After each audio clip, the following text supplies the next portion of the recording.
गुरुदेव, हमारा मन विवाह आदि का नहीं है, कोई रुचि भी नहीं है और विरक्त रहकर वृंदावन में वास कर रहे हैं अभी। महाराज जी, आप कह रहे हैं कि शरीर संबंधी को थोड़ी चिंता हो जाती है कि बुढ़ापे में कौन संभालेगा, कौन देखेगा, और कभी कभी घबराहट भी हो जाती है कि इस जन्म में निरंतर भजन नहीं हुआ और चूक हुई और प्रिया प्रीतम के दर्शन फिर नहीं हुए तो फिर तो कैसे। भरोसा रखो, ये भरोसे पे जीवन चलता है। अगर हम भगवान के भरोसे हैं तो हम अपनी तुम्हें बताएं, आज के बहुत वो 16-17 वर्ष पहले की बात, हालत ऐसी खराब कि शरीर उठने लायक नहीं, स्वयं पानी लेके पीना है, स्वयं रोटी मांग के खाना है, दवा के लिए पैसे नहीं, एक आदमी हमारे पास नहीं। तो सैमसी है जहाँ गुरु आश्रम पहले था, बच्चापन से जहाँ जुड़े थे, तो वहाँ के लोगों को जब पता चला तो गाड़ी भरकर लोग आए और उनका हम ऐसी दशा में आपको वृंदावन नहीं रहने देंगे, आप चलिए, हम सब पूरे गांव वाले आपकी सेवा करेंगे, पूरा गांव चंदा लगा के चाहे लाखों रुपए महीने की दवा चले, आप चिंता न करो। नहीं, हम मरने वाले हैं तो प्रभु के लिए, हम जिए तो प्रभु के लिए।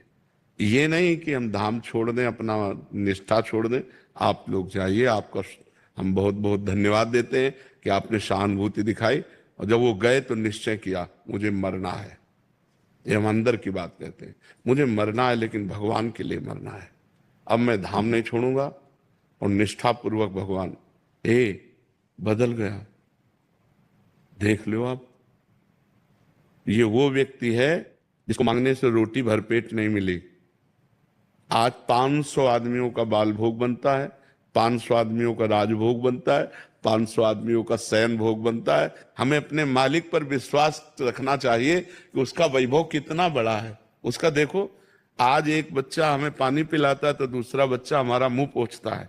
सैकड़ों बच्चे, ये सब नौकरी पेशा वाले, सब सरकारी नौकरियां छोड़कर हमारी सेवा में हैं, और एक दूसरे से होड़ लगी रहती है कि यार तुम सेवा तो कल की ज्यादा की थी, आज मैं करूंगा।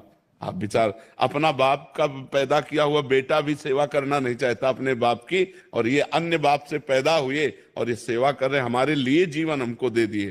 कौन है ये? भगवान का सारा खेल। तो हमें पहली बात तो ये नहीं सोचना चाहिए कि बुढ़ापे में मेरी सेवा कौन करेगा। जिसके लिए हमने जवानी दी तो वही बुढ़ापे में आएगा। अब बुढ़ापे में हमारे लड़का बच्चा थोड़ी है, हमारा परिवार थोड़ी है। तो हमको ये संशय तो नहीं करना चाहिए कि हमारा बुढ़ापे में कौन सेवा करेगा। जो भगवान है, सच्चिदानंद है, वो जिसकी शरण में वही देखे।